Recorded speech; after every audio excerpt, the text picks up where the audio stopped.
Olá pessoal! Hoje, vamos mergulhar no fascinante mundo da tecnologia e explorar as ideias transformadoras apresentadas no livro O Seu Computador Está Pegando Fogo. Prepare-se para uma viagem que vai além dos circuitos e códigos, adentrando nas implicações políticas, sociais e econômicas do progresso tecnológico.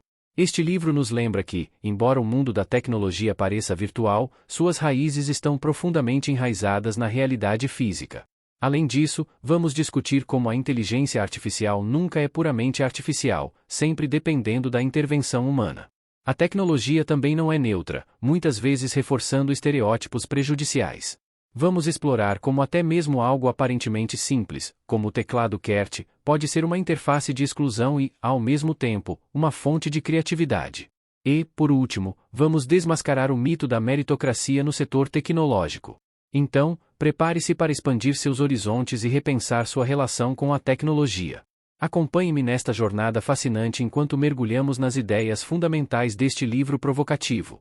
O progresso tecnológico sem a contribuição das ciências sociais é perigoso porque não leva em conta as suas implicações políticas, sociais e econômicas. O desenvolvimento tecnológico sempre tem o potencial para melhorar vidas. Mas mesmo quando uma inovação visa resolver um problema social sério, muitas vezes gera consequências indesejadas. A Google desempenhou um papel fundamental no mapeamento da internet para as massas, mas também abriu as portas para a mineração invasiva de dados e violações da privacidade dos usuários. Normalmente, as pessoas com pouco ou nenhum poder na sociedade sofrem as consequências mais negativas das novas tecnologias.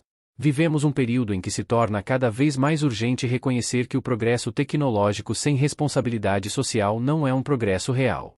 A falta de preocupação dos desenvolvedores de tecnologia com os efeitos generalizados das suas criações decorre, em parte, da falta de contribuições de outras disciplinas, como as ciências sociais ou políticas e outras disciplinas STEM, ciências, tecnologia, engenharia e matemática. Deixar os sistemas que afetam todos os aspectos da vida das pessoas nas mãos de especialistas técnicos sem conhecimentos suficientes nos âmbitos da história ou psicologia, ou sem um incentivo para conferir os fatos, pode gerar resultados perigosos. Pense, por exemplo, em como a falta de supervisão governamental permitiu a Boeing instalar sistemas de piloto automático defeituosos nos seus aviões 737 MAX, resultando na morte de centenas de pessoas. Muitas das tecnologias e sistemas atuais apresentam disparidades de poder e discriminação embutidas na sua composição. A primeira plataforma de mídia social do fundador do Facebook, Mark Zuckerberg, era invasiva. Desta forma, o histórico problemático de violações de privacidade do Facebook não deveria ser uma surpresa.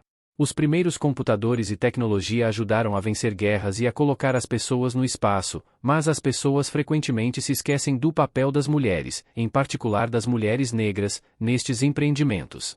A história da computação é, portanto, também uma história da supremacia de homens brancos. O mundo aparentemente virtual do comércio eletrônico e da tecnologia é profundamente físico. A nuvem é um conjunto de recursos de tecnologia que as pessoas podem acessar pela internet, como hospedagem na web, aplicativos baseados em servidores ou armazenamento de dados. As pessoas costumam pensar na nuvem como algo sem qualquer presença física, devido ao serviço perfeito que ela geralmente oferece e da invisibilidade da mão de obra e do equipamento envolvido. No entanto, a nuvem é essencialmente uma grande fábrica, com uma infraestrutura física extensa e complexa. Ela é um dos maiores consumidores de eletricidade e água e uma das maiores fontes de poluição do planeta. Servidores em nuvem e computadores dependem de materiais raros, como lítio, estanho ou cobalto, que as empresas precisam comprar mundo afora. Ao tornar invisível a infraestrutura material que torna possível a economia digital, a metáfora da nuvem permite que a indústria de computadores esconda e terceirize uma série de problemas, desde custos de energia até a poluição do lixo eletrônico. A cadeia de suprimentos global da nuvem levanta questões políticas, sociais e ambientais, que vão desde a segurança dos trabalhadores até as relações políticas e econômicas entre os países. Isso também levanta questões sobre por que as grandes empresas de comércio eletrônico estão isentas de certos controles sociais, políticos e ambientais. Por exemplo, apesar de ser essencialmente uma versão moderna de uma empresa de catálogo de pedidos pelo correio, a Amazon recebe subsídios fiscais ao se identificar como empresa de comércio eletrônico. A inteligência artificial nunca é puramente artificial, ela sempre depende da intervenção humana. Todos os sites de mídia social contam com inteligência artificial, para monitorar e moderar os conteúdos. Eles utilizam a inteligência artificial básica para filtrar palavras-chave, IPs e URLs, bem como ferramentas muito mais avançadas, como tecnologias de hashing, ferramentas de previsão, análise de sentimento, análise de pixels e aprendizado de máquinas. A utilização da inteligência artificial pode fazer as pessoas pensarem que os vieses potenciais são removidos do processo, mas, em vez disso, ela remove a responsabilidade. As pessoas esquecem que as decisões e ações humanas estão por trás dos algoritmos, programas e processos que compõem a inteligência artificial. A qualidade da tomada de decisão relativa à inteligência artificial depende dos materiais que se encontram na origem da tecnologia. Se você inserir informações de baixa qualidade, vai obter informações de baixa qualidade. Por exemplo, as tecnologias de policiamento tendem a se basear em estatísticas criminais. No entanto, as estatísticas de crime muitas vezes fornecem um quadro distorcido devido ao policiamento excessivo dos bairros de baixa renda e à frequência das prisões de pessoas não brancas. Nos últimos anos, a maioria das grandes empresas de tecnologia, incluindo o Facebook, Twitter e YouTube, precisaram empregar mais moderadores de conteúdo devido aos escândalos em torno da influência eleitoral, contas falsas ou recomendações automatizadas de conteúdo. A inteligência artificial é atualmente e sempre será composta e dependente da inteligência e intervenção humanas. A contribuição humana é crítica para lidar com crimes como pornografia infantil, por exemplo. Embora os algoritmos possam detectar uma imagem potencialmente pornográfica, a decisão sobre se ela pode ser classificada como pornografia infantil depende totalmente da interpretação e análise humanas.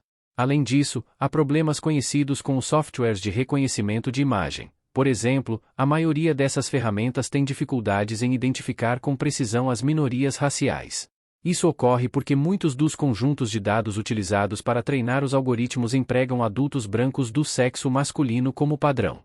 A tecnologia não é neutra nem objetiva, pelo contrário, ela muitas vezes reforça estereótipos raciais e de gênero muito negativos. As tecnologias de fala facilitam a vida de muitas pessoas. Ainda assim, aqueles que não falam o inglês padrão se encontram excluídos da utilização de serviços que dependem destas tecnologias, já que o seu design reforça o viés do sotaque. Pesquisas revelam que as pessoas percebem aqueles que falam com sotaque como menos inteligentes, leais ou competentes, e que a linguagem não nativa muitas vezes leva à discriminação em áreas como moradia, emprego ou sistema judiciário. A linguagem sempre foi uma ferramenta do imperialismo. A linguagem do colonizador passou a ser a linguagem do poder, que o colonizado deveria adotar se quisesse ter alguma voz. Da mesma forma, a incapacidade das tecnologias de fala e linguagem em entender o inglês não padrão obriga os falantes não nativos ou com sotaque a mudar a maneira como falam. As mídias digitais, e por extensão, a linguagem das mídias digitais, é indiscutivelmente uma das ferramentas mais poderosas do neoimperialismo. Como a coleta de dados para treinar a tecnologia de fala é cara, a maioria das empresas ainda utiliza um conjunto composto, principalmente, por sotaques do centro-oeste americano. Além de reforçar as estruturas de poder e a discriminação, a tecnologia também destaca estereótipos negativos. Por exemplo, em muitos filmes de Hollywood, robôs bons tendem a ser brancos, enquanto os robôs pretos ou escuros são maus. O teclado QWERTY é uma interface tanto de exclusão como de possibilidade criativa. As empresas começaram a utilizar o teclado QWERTY na década de 1870. Hoje, é a interface aceita globalmente. No entanto, mais de 50% da população global, incluindo falantes do árabe, hindi, coreano e chinês, não podem utilizá-lo para digitar na sua escrita nativa. Isso ocorre porque os recursos do teclado QWERTY não atendem às especificações destes idiomas. Por exemplo, a base da escrita coreana são ideogramas que mudam de tamanho e posição dependendo do contexto, e se conectam tanto vertical quanto horizontalmente, o que não se encaixa no formato QWERTY. Criar uma classe especial de sistemas de escrita e rotulá-los como complexos omite da discussão a questão de como e por que esses sistemas de escrita se tornaram complexos em primeiro lugar. Para superar esta limitação, as pessoas começaram a utilizar as teclas do teclado QWERTY como um sistema de recuperação, pressionando combinações de teclas que descrevem para o computador o caractere que desejam recuperar. Para que a máquina encontre o ideograma que você está tentando escrever. Você não precisa executar todos os traços de um ideograma. Em média, você só precisa soletrar os primeiros 5 a 6 traços para que o software reconheça o ideograma que você quer comunicar. Isso significa que 22 combinações de letras, que cabem no teclado QWERTY, permitem que você escreva aproximadamente 2.000 ideogramas mais comumente utilizados. Em vez de rejeitar o teclado completamente, os pensadores criativos descobriram como adaptá-lo. Ao contrário do que o setor tecnológico quer que você acredite, ele não funciona como uma meritocracia. Apesar das alegações de que qualquer pessoa com vontade e habilidade pode chegar ao topo, há muito pouca diversidade no setor de tecnologia.